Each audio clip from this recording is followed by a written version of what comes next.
All right, so the Cowboys done signed Malcolm Smith. He's a veteran guy. He brings in that type of temperament to the table. He's 6 foot, about 225 to 230 pounds. He's about 30 years old. His best years was with the Raiders. Believe it or not, he had over 100 tackles in 2015 and 16. Then he bounced from there to the 49ers, and he's been on the injury list from there, and now he's a free agent, and the Dallas Cowboys picked him up. I will say we do need veteran help. We do need that. We do need linebacker help collectively. We've seen what happened when you don't have the depth purposes, especially heading into the playoff. We need that. Last year we didn't have the front four depth purposes at all. And we saw how that caved in on us when we played against the LA Rams. So this game coming up this week against the old Philadelphia Eagles is a pivotal game. They have something to prove. We have something to prove. We both 7-7. You guys know how that thing goes, right? So there's a lot of Eagles fans that feel that this team that we are, I'm talking about my team, is lucky to be where we at. And there's a lot of Cowboys fans that feel the same way about the Eagles. But neither here nor there. We're going to have to play. Looking back at last week, the Philadelphia Eagles versus the Redskins they played, I saw Adrian Peterson was able to run the rock. I saw them was able to also take the top off the defense. So they was compromised in a sense. But one thing I can say about the Eagles, they continue to fight. They play all 4 quarters, and we have to be ready for that. We do.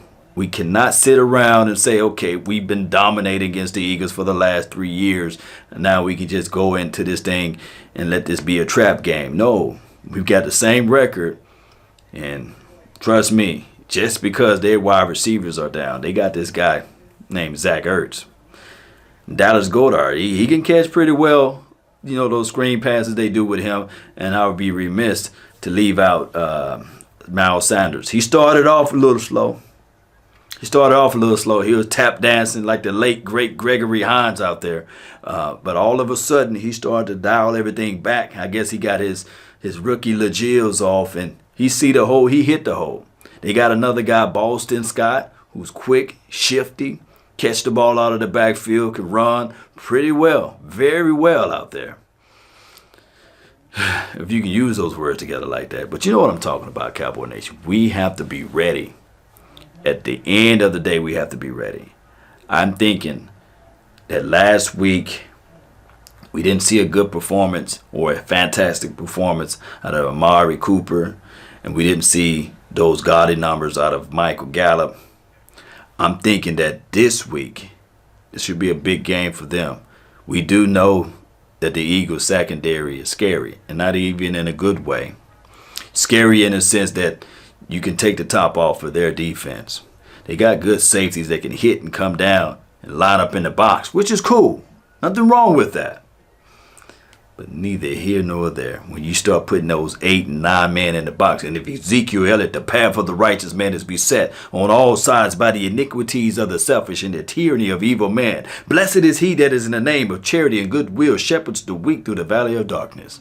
If he run the way he ran last week, and also if he run the way like he ran against the Eagles the first week, the first time we played against them, what have you. And if you run like, of course, Tony Pollard and Ezekiel Elliott like they did last week, and also like we did against those Miami Dolphins, the Eagles gonna have a lot on their hands. But, you know, we gonna talk about the game. It's up to them to play the game. And we want to see a level of consistency with Jason Garrett, too. It's a pivotal game for him. Last week, I was saying that this could be the last 3 games for Sean Lee, the last 3 games for Jason Garrett, the last 3 games for Jason Witten. Could be. Or, you know, you want to throw out there, you can say this, too, with Kris Richard and Rob Marinelli. This could be the last 3 games for a lot of people. So they got a lot to prove.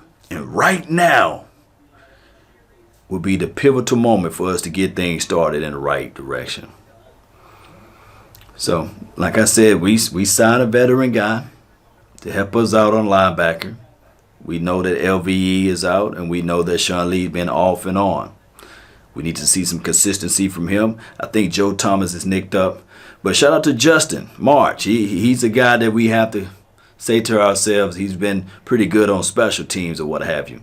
But we will see what he can do with more plays under his belt now for this week. Very important game, Cowboy Nation. I want to know your thoughts. I want to know how you all feel about everything.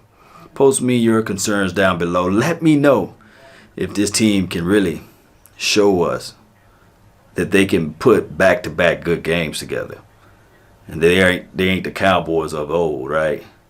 That the LA Rams team that we played last week, the way we played them was the real true calling. And that was the real Dallas Cowboys. Because we've seen this team before, and we've seen them disappear. We've seen this team in October the 20th against the Eagles the first time, and we saw some of the way they run around with this running back and with Tony Pollard and Ezekiel Elliott. We saw that a little bit against those Miami Dolphins. But those were the Dolphins, though, right? But they did beat the Eagles, right? So let's see how this team can all formulate everything together. That's been my time. I really thank you all for yours. And remember, you're listening to nothing but the best. Salute. I'm out. Peace. Let's go. Cowboy Nation, let's go.